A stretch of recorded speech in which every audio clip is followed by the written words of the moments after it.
This message comes from NPR sponsor Shopify, the global commerce platform that helps you sell and show up exactly the way you want to. Customize your online store to your style. Sign up for a $1 per month trial period at shopify.com/NPR.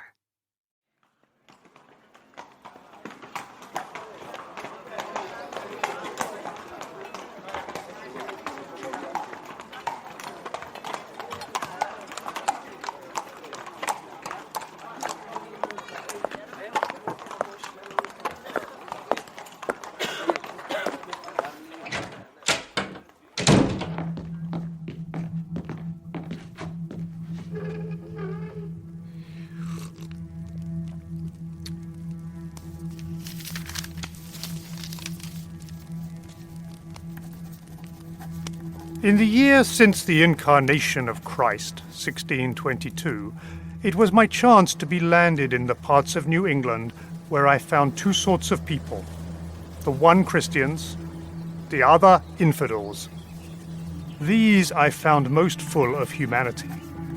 It's the 1630s, and a man named Thomas Morton sits down to write a book that almost changed America's origin story.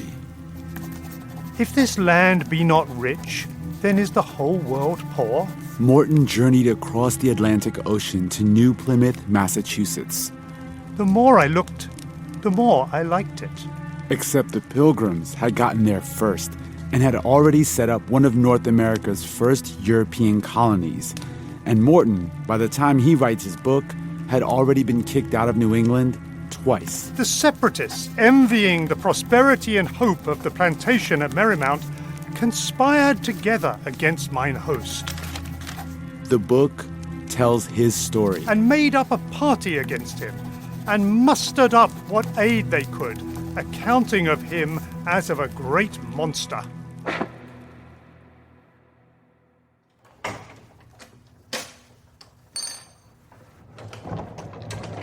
On November 18th, 1633, the book went to the press in London. The title of that book was New English Canaan. As it's being printed, full of lies and slanders, and fraught with profane calumnies against their names and persons, and ye ways of God. The agents of the New England people go to the press. Wickedness, scandal. And they literally stop the publication of it. And they destroy it.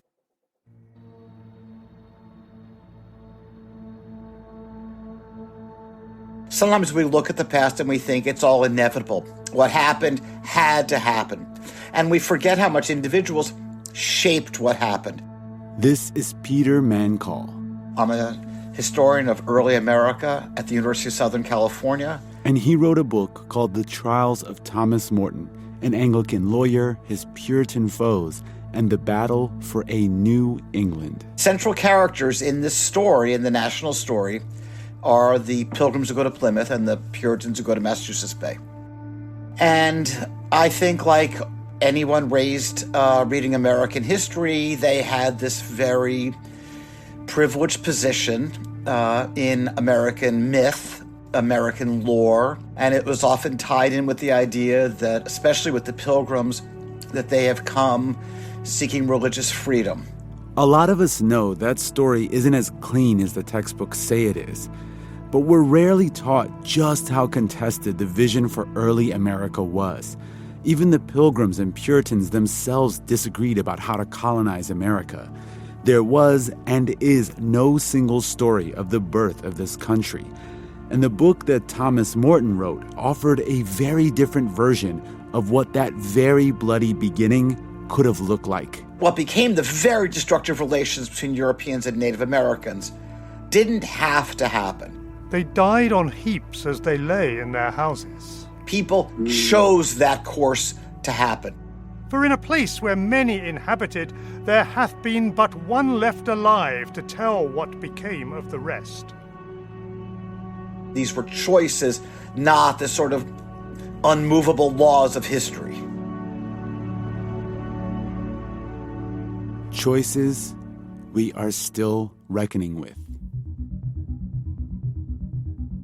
Way before today's book bans, way before laws restricting what history can be taught in schools, there were people in America trying to suppress ideas and silence dissent. And at its core, it was a battle over what narrative and whose story would define what America is. The English colonists who arrived on Massachusetts shores went to great lengths to make sure their version of America would win. But one man, an outlier named Thomas Morton, stood in their way. This is a story of what could have been, a different version of America. On this episode of Throughline from NPR, the story of what's widely considered to be America's first banned book, the man who wrote that book, and the people who tried to stop him.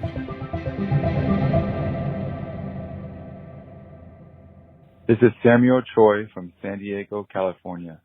You're listening to Throughline from NPR. Support for this podcast and the following message come from Wise, the account that lets you manage your money internationally. With Wise, you can send, spend, and receive in over 40 different currencies. You always get the mid-market exchange rate with no markups or hidden fees. Simple. Download the Wise app today. Support for this podcast and the following message come from Wise, the account that lets you manage your money internationally. With Wise, you can send, spend, and receive in over 40 different currencies. You always get the mid-market exchange rate with no markups or hidden fees. Simple. Download the Wise app today.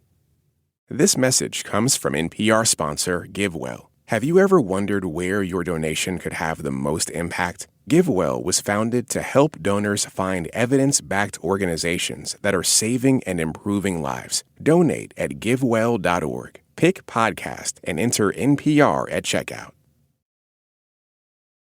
Part 1. Ghosts of the Clearing. It is a warm night in Massachusetts. The year is 1628.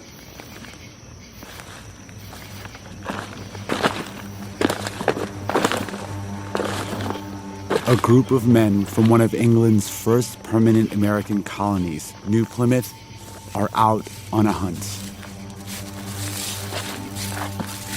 They methodically cut through the shrubs, trees, and bushes in their way. They step over creeks. Their cotton shirts and pants are damp from the summer humidity. They're armed with at least one sword and probably guns. They were sent by their leader, William Bradford, the governor of Plymouth, to find a gathering of people, a threat, deep in the woods.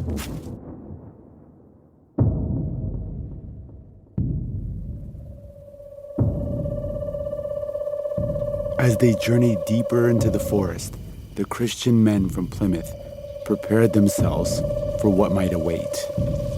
But I am afraid of evil to come. Comfort me by showing me that in myself I am dying. William Bradford had warned them about what they would find, a rebel community led by a man named Thomas Morton, someone who Bradford later called Lord of Misrule. Lord of Misrule. Maintained, as it were, a school of atheism. This is scholar Sarah Ribbett reading Bradford's exact words describing Thomas Morton and his followers.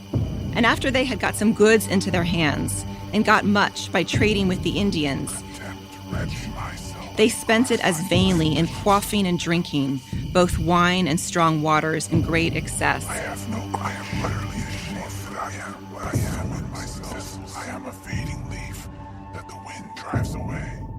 After hours of searching in the darkness, they finally arrive at a clearing. In front of them stood the rebels they were looking for, and they are shocked by what they see.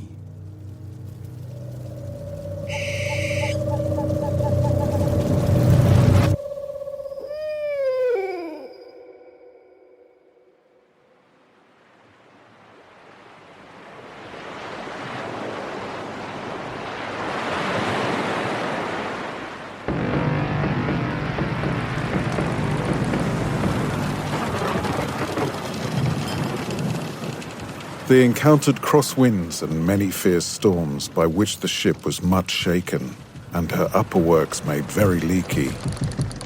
8 years earlier, in 1620, about 100 colonists from England arrived in Massachusetts on a cramped wooden ship. Which is the Mayflower. The Mayflower. Having thus passed the vast ocean and that sea of troubles, they now had no friends to welcome them, nor inns to entertain and refresh their weather-beaten bodies.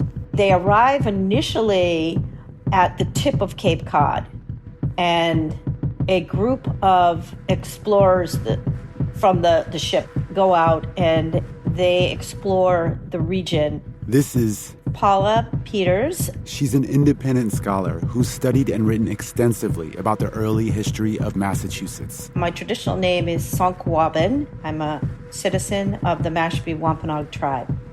Paula says that these English colonists from the Mayflower soon found a place to settle. They've encountered a village that is empty.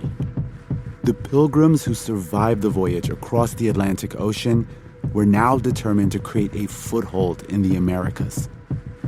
They called their settlement New Plymouth. The primary vision was religious. They fled from England due to religious persecution. Pilgrims were similar to Puritans, English Protestants who viewed the Church of England as corrupt. And members of both groups came to Massachusetts. But while Puritans thought they could reform the church from within, the Pilgrims were more radical. The Pilgrims were largely considered separatists. And by separatist, it means that they wanted to separate out from the Church of England.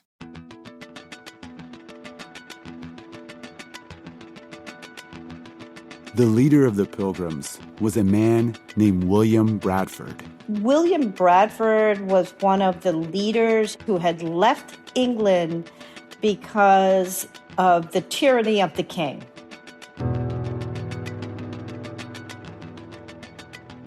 Bradford was 30 years old when he landed on Massachusetts shores. He was a stern, religious man who believed that he was on a holy mission. Bradford doesn't like misrule. Bradford likes rule. He came from a wealthy, land-owning family in England, and at a young age became inspired by Puritan beliefs. He dedicated himself to the settlement of Massachusetts. He became New Plymouth's governor and documented it all.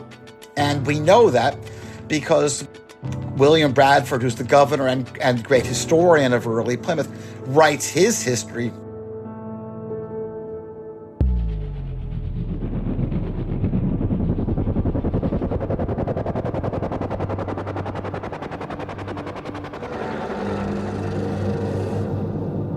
The place they fixed their thoughts upon was somewhere in those vast and unpeopled countries of America, which were fruitful and fit for habitation.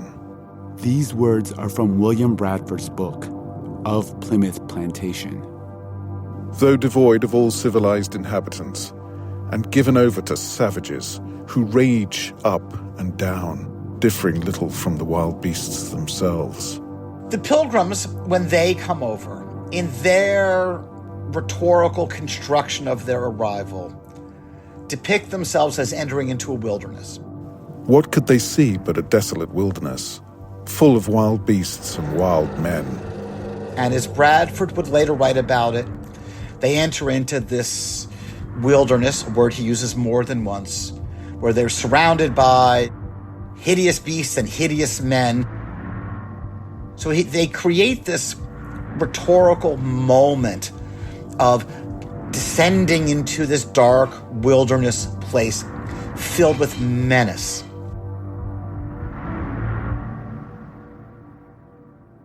Though that's not true.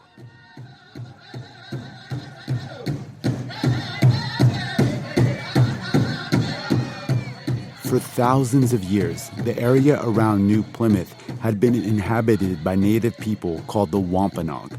What you're hearing is their music. There are about 2,000 Wampanoag, and that's a branch of the Eastern Algonquian, and they had lived there for over 10,000 years, according to archaeological records. There were at least 69 coastal and inland Wampanoag villages that were thriving. Their livelihood consisted of farming and fishing, and they had a complex cosmology that included responsibility to all living beings. The coastal villages were places where families spent the summers. It was where they did their planting, and then whatever they harvested from that would be what would get them through the winter. It was a really vital place. But then, in 1616, there was a plague.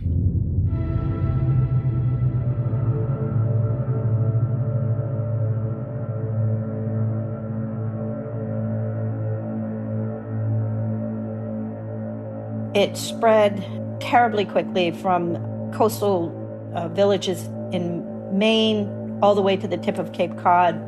When Bradford and his crew arrived in 1620 on the Mayflower, they literally had to clear skeletons of native people from the land because so many died in this plague. the plague was said to have been brought by European traders, and it devastated the Algonquin people, including the Wampanoag. Tens of thousands of Eastern Algonquian died as a result of the plague. It became known as the Great Dying. When someone became ill, the families all gathered around that person to pray over them. So that probably made it spread even more quickly. The people just died so quickly that they couldn't even, bury their dead.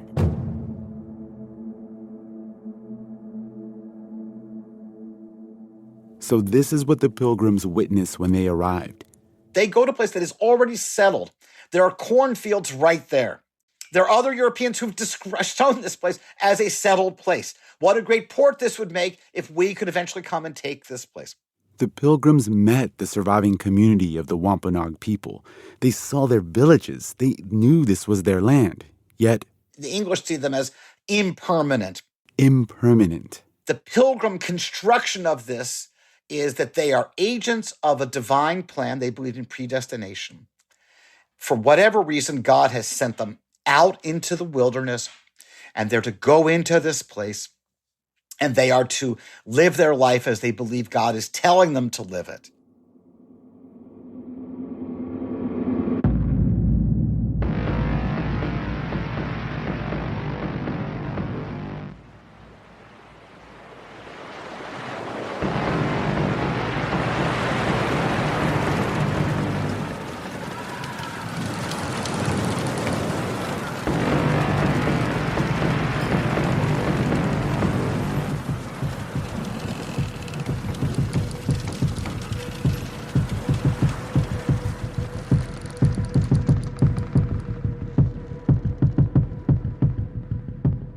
Religion was not the only thing that inspired people to take on the long, treacherous trip from England to Massachusetts.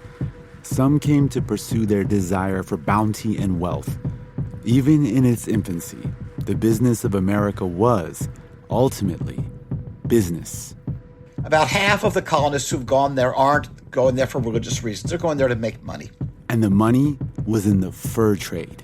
Europeans are obsessed with fur and what you can do with fur. And they're particularly interested in beaver. So there's sort of basically around this time a real demand for beaver pelts in England and across much of Europe. In 1624, an English colonist arrived in New Plymouth seeking to make his fortune in the fur trade. His name was Thomas Morton. He's probably born somewhere in the west country of England in the middle of the 1570s. We know that he trained for the law, and he is a lawyer. He doesn't make much of a mark in the historical record until he appears around 1620 in a legal case. That legal case is complicated, full of drama, and extremely petty. Basically, Morton started representing a rich woman whose husband had just died.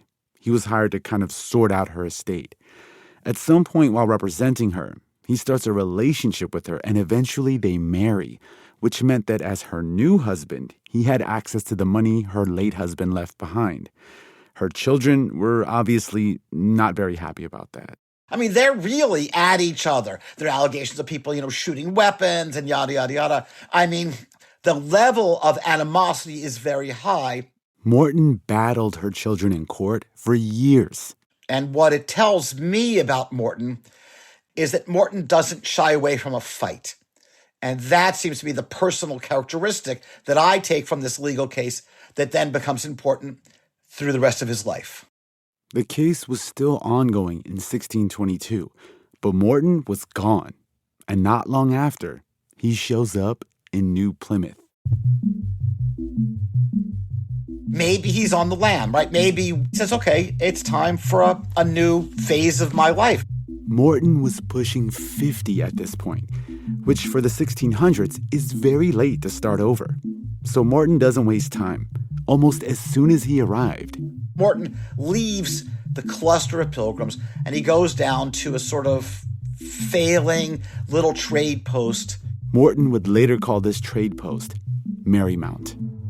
And so he moves in to this tiny little, it almost feels like a clearing in the woods, where they probably thrown up a few, ramshackle cabins. And he gathers a few men around him, as far as we can tell, all men, and not very many, like half a dozen guys. They're not very far from New Plymouth. And they decide they're going to make their fortune on the fur trade. Morton basically becomes the leader of Marymount and immediately makes decisions that show he was different from the pilgrims. What Morton figures out very quickly is that he can't succeed unless he establishes really good relations with native peoples. And though he is not an unreligious person, religion does not seem to be at the forefront of his vision. At the forefront of his vision, and this may sound rather vague, is this idea of respect.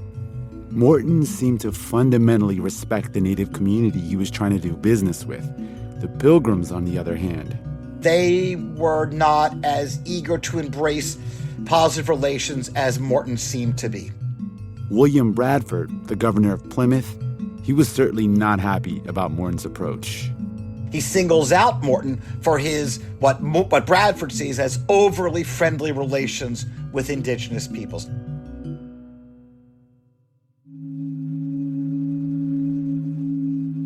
In order to maintain this riotous prodigality and excess, Morton, hearing what profit the French and the fishermen had made from trading guns, powder, and shot to the Indians, began to practice it hereabouts, teaching them how to use them. And one of the reasons that Morton comes to the attention of the pilgrims is he's competing with them for basically the supply of beaver to be found in southern New England in the 1620s. And here I must bewail the mischief that this wicked man began in this district, and which, continued by men that should know better, has now become prevalent, notwithstanding the laws to the contrary. Bradford viewed Morton as a sinful, godless man who was basically a traitor. But he was also just afraid. The pilgrims were vastly outnumbered by the native people. And so when Morton is arming local natives with guns, this to the pilgrims just adds to their sense of doom.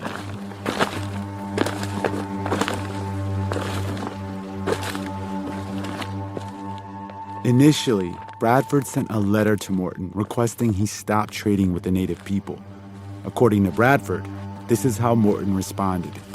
He answered as haughtily as before that the king's proclamation was no law, and asking what was the penalty, that if they came to molest him, let them look to themselves. He would be prepared for them. So they saw there was no way but to take him by force. They resolved to proceed.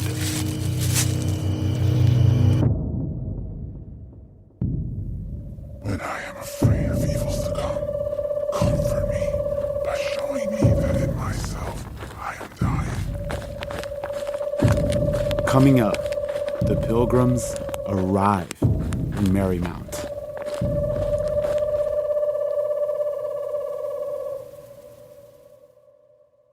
This is Diani calling from Melbourne, Australia, on the lands of the Yalukit Willam clan of the Bunurong people. You're listening to Throughline from NPR. Hey, it's Ramteen. Before we get back to the show, we want to take a minute to say thank you so much to our Throughline Plus supporters and anyone listening who donates to public media. Everything you hear from the NPR network really does depend on your contributions. And for anyone listening who isn't a supporter yet, right now is a great time to get actively involved in creating a more informed public. If you like perks, Throughline Plus offers sponsor-free listening and behind-the-scene bonus episodes every month. If you just want to make a tax-deductible donation to your favorite station or stations in the NPR network, that's great too. Listener support is a powerful resource. It takes all of us doing what we can, when we can, to keep this free public service going. Please give today and donate at npr.org/throughline or explore NPR Plus at plus.npr.org. Thank you. Hi, I'm Ramteen Arablouei from NPR's Throughline podcast. NPR doesn't just cover the news. We bring people together. We're proud that NPR is consistently ranked among America's most trusted news outlets. And we also put our trust in you. Please help keep this free public service strong by giving today at npr.org/donate. The NPR network is supported by the communities we serve. That's you. In return, our journalism is available to everyone free of charge. Keep this public service strong. Give today at npr.org/donate. Paywalls limiting access to news aren't our style at NPR. We're on a mission to create a more informed public, and you can join us by giving today at npr.org/donate.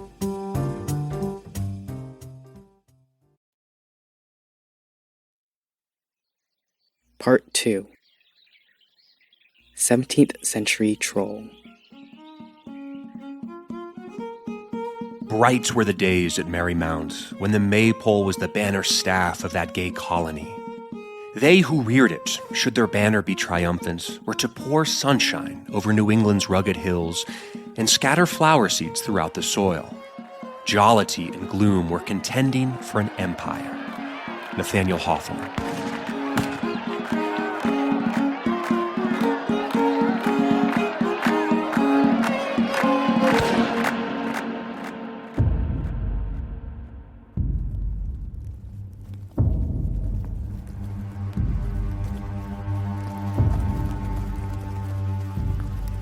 The Pilgrims, getting word of shenanigans taking place at Merrymount, arm people to go into the town to arrest Morton and his fellows.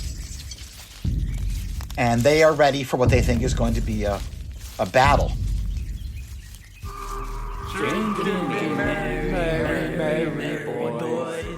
They show up. They find that these 7 men are inebriated.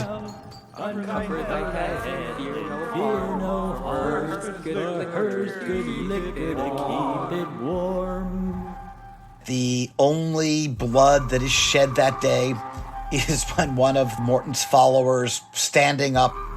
One was so drunk. You can sort of imagine them standing up as these pilgrims are coming.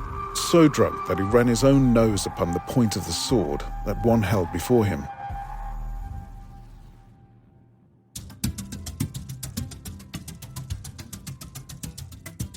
There is no violence that takes place. But when the pilgrims get there, they find that not only have they erected this maypole, which they find offensive, they find salacious poems about the pilgrims, mocking the pilgrims.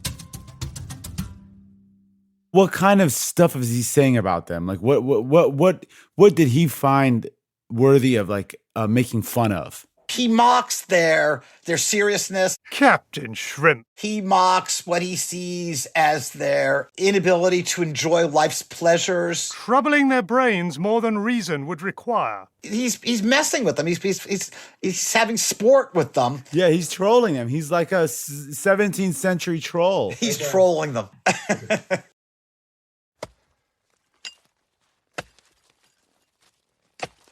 They arrest them. It's unclear what happens to the guys, the other guys. And they take Morton and they put him on this place called the Isle of Shoals, which is off Portsmouth. A remote island. They exile him. And he waits. A ship's going to come pick you up and take you back to England. You're going to go to jail. Much to the Pilgrims' disappointment, I have found no record of him being tried, going to jail. Instead, nope, Morton comes back. Back, first to Marymount, then to Boston. He said, I'm going to try my luck with these people. And then he infuriates them for different reasons. And they torch his house and kick him out. In case you're counting, this is the second time Morton was exiled. So he's, 50? Wow. So he's not like some kid, swashbuckling kid. He is a grown man. A grown man who ticked off the Pilgrims and got sent away. But he's also not done with them. He goes back to England. And he starts to write a book. In the year since the incarnation of Christ, 1622, it was my chance to be landed in the parts of New England where I found two sorts of people. This is when he'd start to write New English Canaan. The more I looked, the more I liked it. It's what you might call a travel narrative, which at the time was popular for people who had traveled to the New World. It says, I went to this place. I met these people. Here's what I saw. And he divides New English Canaan into 3 books. So the first book is devoted to describing the native people. The second book is describing the natural landscape, but for the purposes of how to turn the land into commodity. So it's almost like he's setting up a sort of missed opportunity that then gets explained in book 3 when he kind of articulates the kind of simple-mindedness of the Pilgrims. Everyone who wrote these travel narratives was trying to be believed. They are writing books describing a world that the vast majority of English people are never going to see, have very little information about, and of which there are these competing claims over time. And as for William Bradford and Thomas Morton, it's hard to overemphasize how fraught their relationship was by this point.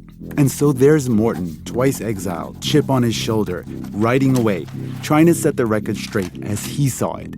There was a strong sense of historical narrative, a strong sense of we are making history through this New World endeavor, and we have to record it. And he starts by describing who was there first. Morton's experience with the Algonquin people was welcoming. If anyone shall come into their houses and there fall asleep, when they see him disposed to lie down, they will spread a mat for him of their own accord. He has other moments like this where he says that, in fact, the Massachusetts have more respect than the English. I have found the Massachusetts Indian more full of humanity than the Christians. And so he has several ways of kind of having a dig at the Pilgrims by presenting the Massachusetts natives as more humble, more charitable, more respectful, and more humane. I cannot perceive that the separatists do allow of helping our poor, though they magnify their practice in contributing to the nourishment of their saints. Other times it feels like he's just straight up making fun of the Pilgrims. Poking fun is sort of one aspect. The setting up of this maypole was a lamentable spectacle to the precise separatists that lived at New Plymouth. He's also intensely critical of what he sees as the Pilgrims' sternness and kind of overzealousness and rigidness with trying to impose their religiosity on everyone in such kind of stringent ways. This harmless mirth made by young men that lived in hope to have wives brought over to them, that would save them a labour to make a voyage to fetch any over, was much distasted of the precise separatists. He tagged the government of Plymouth. She talks about the government's in shambles. Even the town minister wasn't safe from his wrath. Anyone can be a minister, including a cowkeeper. The church of the separatists is governed by pastors, elders, and deacons, and there is not any of these, though he be but a cowkeeper, but is allowed to exercise his gifts in the public assembly on the Lord's Day. It's a pretty derogatory, kind of thing to say, where he just says anyone can be in charge. And just to be clear, we shouldn't really view Morton as some kind of hero. He was still participating in the colonization of Massachusetts. And he was at his core a businessman. A whole section of New English Canaan is devoted to financial and economic opportunities the New World has. But the book does present a different vision for what the inevitable relationship between colonists and native people could have looked like. A different vision for what would become America's future.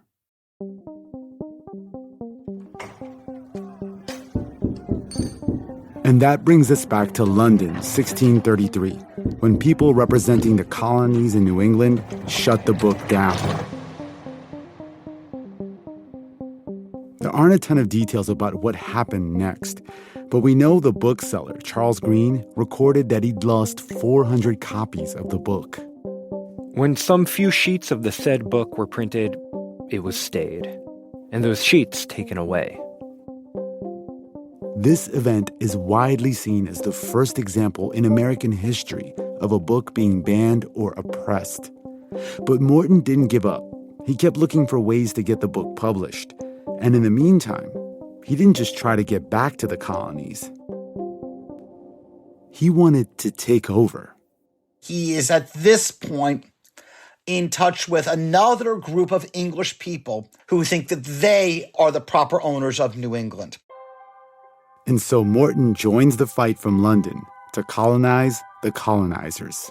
So what happens is that various people go to court and they try to get patents. They say, okay, this is English territory, and can you allocate some of it to us? And so there are these competing companies. Remember, Morton is a lawyer. A useful lawyer. And he's a boss. A guy who's spoiling for a fight, who has courtroom experience. And so he ends up fighting on behalf of this group, this company, in front of the King's Bench. One of the highest courts in England.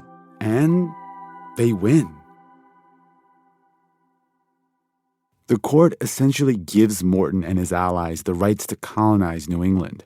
The colonists already in Massachusetts basically ignore the court's order. So Morton and his allies decide to take it by force. To militarily invade, to get rid of the colonists.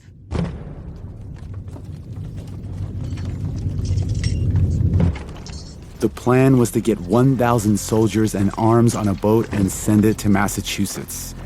There is no doubt that they are literally deadly serious. A ship was now in building and near finished. An eyewitness account is our only record of what happened next. When God, that had carried so many weak and crazy ships thither, so provided it, that this strong, new-built ship in very launching fell all in pieces.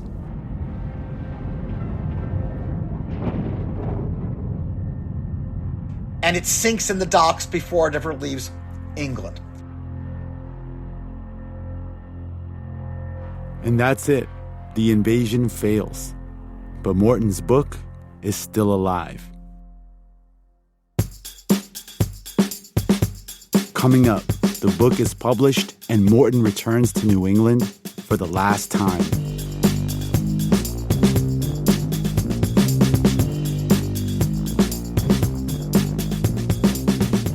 My name is Atal Osama. I'm from Denver, Colorado, and you're listening to Throughline from NPR.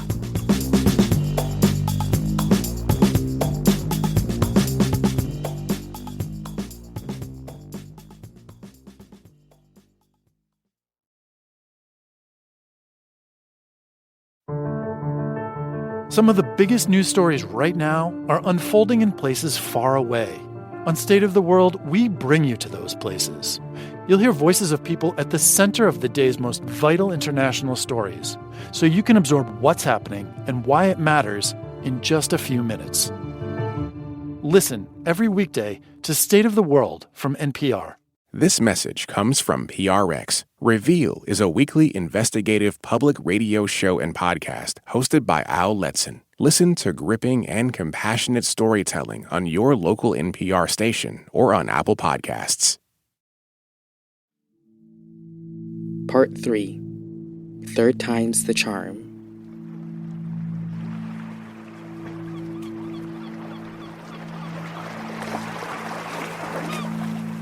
The ship has sunk. Morton lost yet another battle. But he didn't quit. Of course he didn't quit. This is Thomas Morton we're talking about.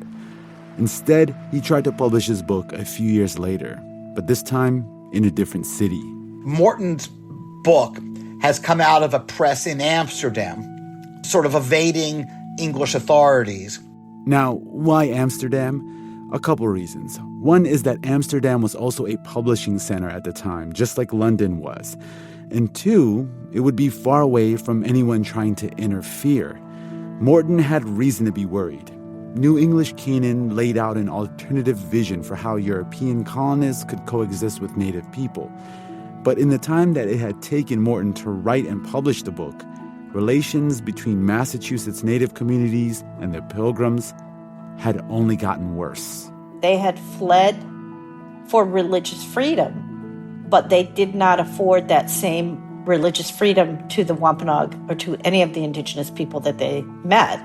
They considered them all to be heathens, and until they had been converted, they were not valued human beings. So that's where things began to fall apart. By the 1630s, English colonists were at war with a neighboring native people called the Pequot. The war was brutal, and it led to a massacre. On May 26, 1637, a group of armed Puritan colonists attacked a village of Pequot people. After killing most of the Pequot defenders, the Puritans blocked the village exits and set everything ablaze, burning everyone alive inside, mostly women and children. The attack killed hundreds. Those who tried to escape were shot. Most of those who survived were sold into slavery.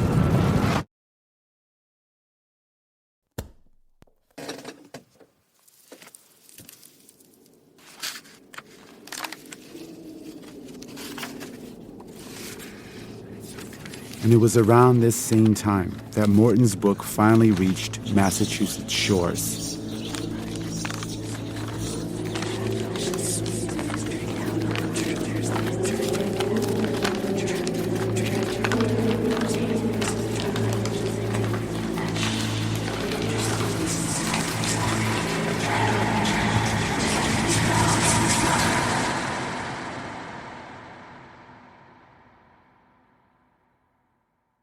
Someone gets that book and ships that book over to Boston.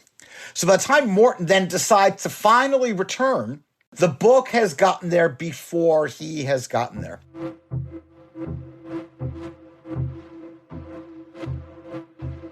Morton returns to Massachusetts in 1643. He's in his 60s. And what he doesn't know is that the colonists already have his book. In reading it, they come to believe that Morton is trying to undermine them, tell the world what terrible people they are, and now they should get rid of them. But they don't quite know what to do with them, because publishing this book isn't necessarily a crime. So they put him in jail, and they sort of debate, what should we do with this guy? They refer to him as old and pathetic, right? He's poor. They say we could beat him, right? They could literally physically beat him and keep him in jail. But what would be the point? He's this old man with no power. And so they decide, well, let's exile him again. Not long after Morton lands in Massachusetts, he's arrested and exiled. But this time, rather than send him to England, he goes up the coast to this little place, Achimensicus. There's hardly anyone there. Which is present-day Maine. There, he's surrounded by trees and left to be alone with his own thoughts.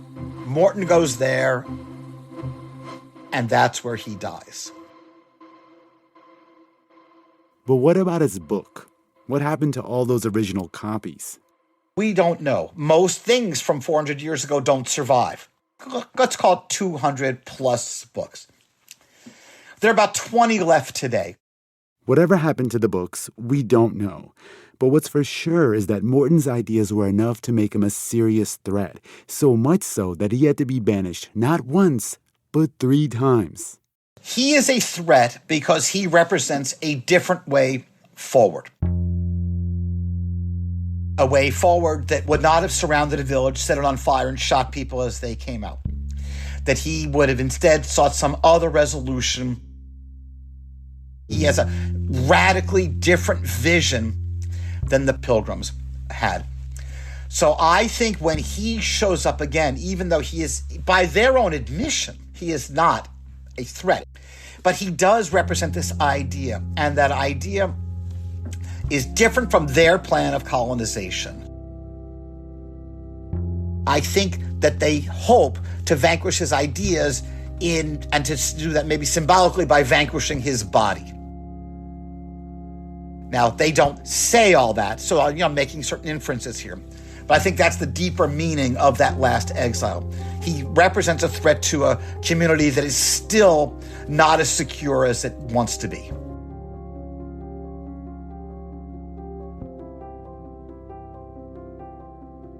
I think New English Canaan is written with that sense of future generations in mind as much as the present day.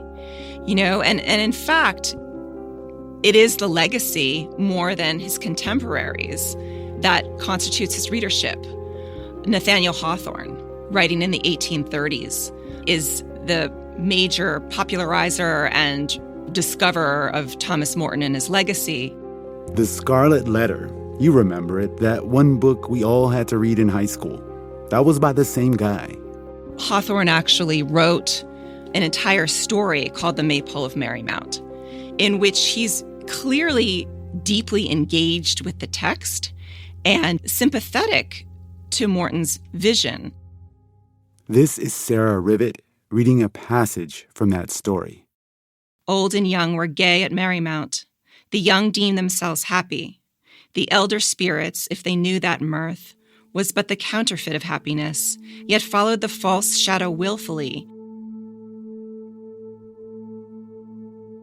And he describes Morton and Merrymount, in contrast to the Pilgrims, as a kind of war, that jollity and gloom were contending for an empire. He really sees this as a deep debate between joy and gloom, between severity and a kind of fuller embrace of humanity and of life. And it wasn't just Nathaniel Hawthorne. In 1812, John Adams wrote to Thomas Jefferson about Morton's book, saying, "It is whimsical that this book, so long lost, should be brought to me." The two would later exchange a few more letters about the book. The ideas in New English Canaan rippled out for centuries. The poet William Carlos Williams wrote about it, the novelist Philip Roth, and others. The book changes how we understand what we consider to be America's origin story. It goes back to the counter-narrative. In the early years of the United States, there was a strong attempt to create a story of the rise of the young nation that was coherent and chronological and began with the Pilgrims and the Puritans as a cohesive group. It was consciously constructed as such. And then here's the rise of this great democracy. There are a lot of reasons why that narrative is in place and actually continues to be part of the American story. But it is dangerous. It's a single story. It's never at any point in colonial or early national history was the United States quite that coherent. And so Morton's text is a really important countervoice. No matter what he's saying, he's showing that the 17th century was multivocal, that people disagreed, that there was possibility for dissent within these communities.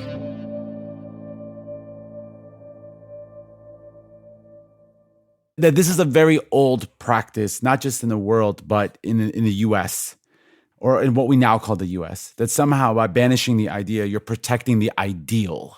Yes, I think that's one of the most important reasons to study Thomas Morton's life. As I mentioned, the Puritans want to banish his ideas. If they can get rid of the book and they can get rid of him, then they can get rid of the idea. That is as ridiculous a concept in the 1630s as it is today.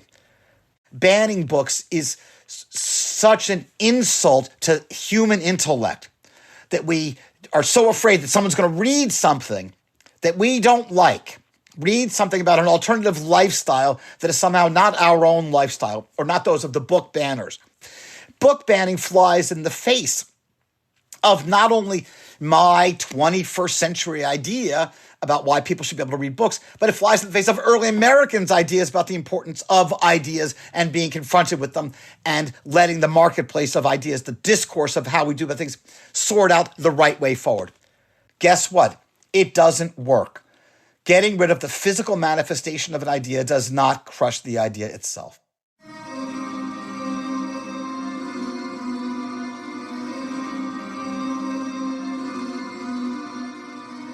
Morton's ideas don't die. Morton's story doesn't die. New English Canaan, despite the best efforts, doesn't die. It comes back.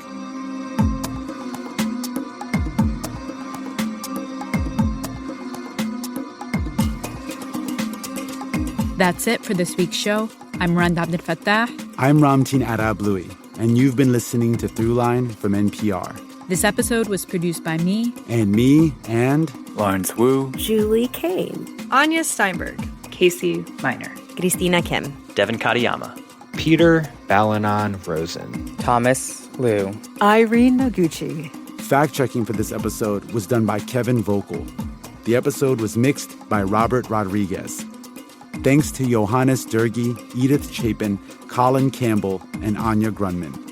Thanks also to Neil Strickland, Chris Turpin, Thomas Liu, Peter Balanon Rosen, Devin Katayama, and Lawrence Wu for their voiceover work. Our music was composed by Ramtin and his band Drop Electric, which includes Anya Mizani, Naveed Marvi, Sho Fujiwara. And finally, if you have an idea or like something you heard on the show, please write us at throughline@npr.org. Thanks for listening.